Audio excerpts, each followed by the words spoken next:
Política y economía en diálogo. Hablemos con Javier Treviño. Y en política y economía les quiero presentar a Javier Treviño. Fíjense que Javier ha venido analizando cuáles son las nuevas tareas que tiene que hacer nuestro país, México, ahora que ya el tratado comercial entre México, Estados Unidos y Canadá, en esta nueva versión, empieza a tomar forma. Nosotros también tenemos que empezar a tomar acción. Y con ello, Javier Treviño te saluda esta mañana. ¿Cómo estás, Javier? Buenos días. Hola, Pedro. Muy buenos días. Qué gusto estar de nuevo contigo. Igualmente, hermano. ¿Cómo ves tú ahora las obligaciones y por dónde tenemos que llevar nuestro trabajo y análisis sobre este nuevo TEMEC? Si tuviéramos que sintetizar en una sola frase, pues lo que tenemos que hacer es la tarea.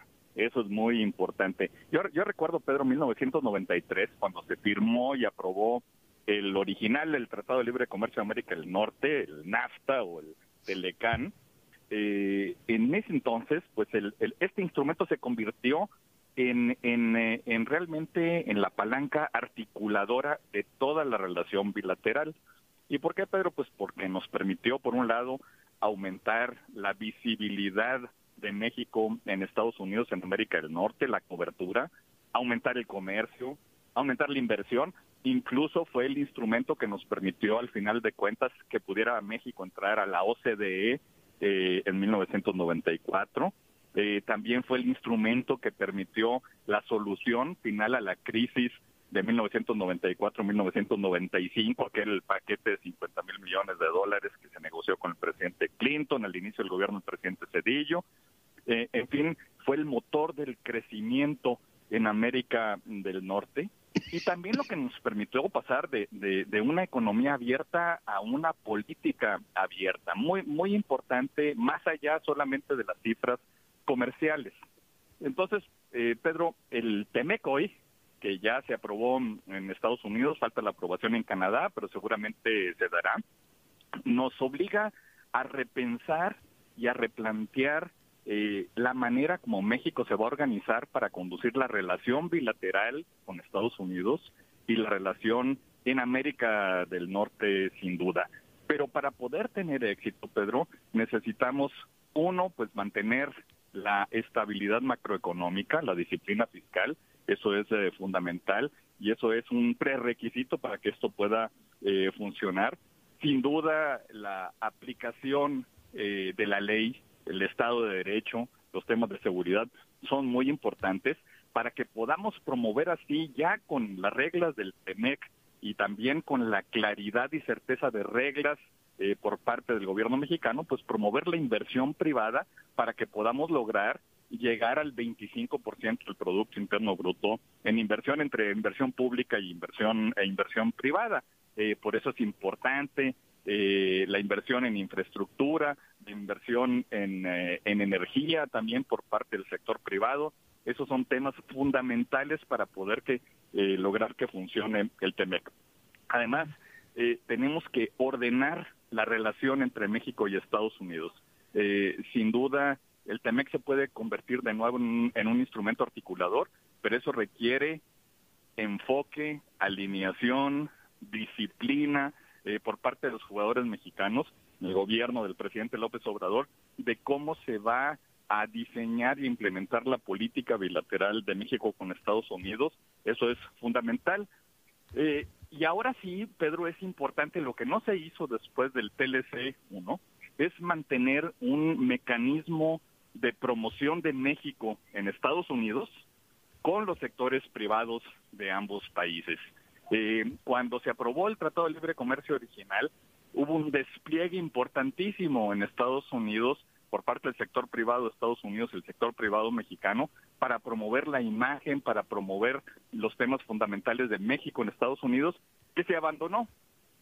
Y hoy tenemos que retomarlo y hacerlo como un mecanismo permanente de promoción en los 50 estados de la Unión Americana, y es muy importante la política local en Estados Unidos, las decisiones se toman en cada uno de los estados. El comercio, más que sea entre Estados Unidos y México, es entre Tennessee y México, entre Kentucky y México, entre Missouri y México, entre Illinois y México, entre Texas y México, California y México.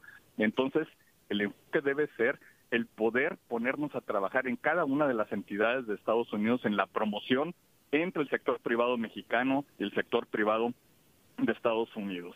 Y por el otro lado también, Pedro, es que necesitamos ya ponernos a trabajar en un mecanismo entre el gobierno y el sector privado para prevenir cualquiera de los temas en materia laboral y materia ambiental que pudieran dar origen a investigaciones o a paneles como se tiene previsto en los anexos ahí del TEMEC. Entonces, ese es un trabajo muy importante para que podamos anticiparnos, podamos prever cualquier tipo de investigación que se pudiera hacer sobre empresas o sectores de la industria mexicana para poder solucionarlos antes de que lleguen a los paneles. Así de que, como puedes ver, Pedro, hay mucho que hacer, hay que hacer la tarea sin duda, tenemos que fortalecer los diferentes sectores de la industria, pero sobre todo promover con reglas claras de Estado de Derecho la inversión en nuestro país. El tema de la seguridad, ¿dónde me lo pones? Sin duda, yo te lo mencioné cuando hablábamos de Estado de Derecho, aplicación de la ley y seguridad. Eso es un tema fundamental, es lo que más preocupa a los inversionistas, sin duda. Por un lado, que las reglas no cambien, que no haya sorpresas, como lo platicamos la semana pasada, pero por el otro lado, que haya un ambiente, obviamente, en que la estrategia de seguridad esté dando resultados. Eso es fundamental. Y otro tema que se me hace fundamental, fíjate, he platicado con muchos empresarios en los Estados Unidos y me dicen, en el ámbito fiscal, a mí me sigue resultando mucho más conveniente pagar mis impuestos universales en los Estados Unidos, aunque tenga yo actividades en México, por las condiciones fiscales que hay en Estados Unidos y por la credibilidad que gozo ante el IRS sobre mis principios fiscales. Creo que ese es otro factor que tendremos que estar viendo, porque aquí sigo viendo en México muchas sorpresas en el ámbito fiscal y sigue siendo muy ineficiente el aparato recaudatorio. Es correcto, yo creo que tendremos que replantear y ver muy bien en qué consiste y qué es lo que tiene en mente, por un lado el gobierno, pero más que todo el sector privado, de la propuesta de lo que podría ser la reforma fiscal que se aplicaría pues en la segunda mitad de este gobierno, y sobre todo que sea una reforma fiscal que promueva sin duda la inversión. Eso es lo más importante, y que también sea una reforma fiscal más bien eficaz en lo que tiene, más que aumentar impuestos, el tema es que sea eficaz en la recaudación, en la economía, y transformar la economía informal en la economía formal. Es una cosa fundamental. En los Estados Unidos el tema de la economía informal prácticamente, la hay, porque la veo y la vemos todos, tú lo has visto, incluso en la capital, en Washington, ¿no? La hay, pero la proporción es pequeñita. Así es, aquí es enorme, y entonces ahí sí la autoridad tiene que mejorar su eficacia recaudatoria, pero de los que no pagan impuestos, más que un esfuerzo por aumentar impuestos. Yo creo que no se trataría de eso. Y creo que hay mucho que trabajar en ello, hay mucha seriedad que imprimirle a la parte mexicana de la propuesta y Javier, pues nada más como última reflexión, seguimos siendo el primer socio comercial de los Estados Unidos y más vale que nos la creamos y que hagamos sentir ese peso para que nuestro país tenga argumentos de peso que nos sigan dando aquí en los Estados Unidos una presencia como un país privilegiado, es decir, un país más favorecido. Es una gran responsabilidad, Pedro, para poder tener una seriedad en el diseño y en la implementación de las políticas públicas en México. Por supuesto que sí, Javier, muy puntual este análisis que tú haces. Hay una tarea importante que hacer.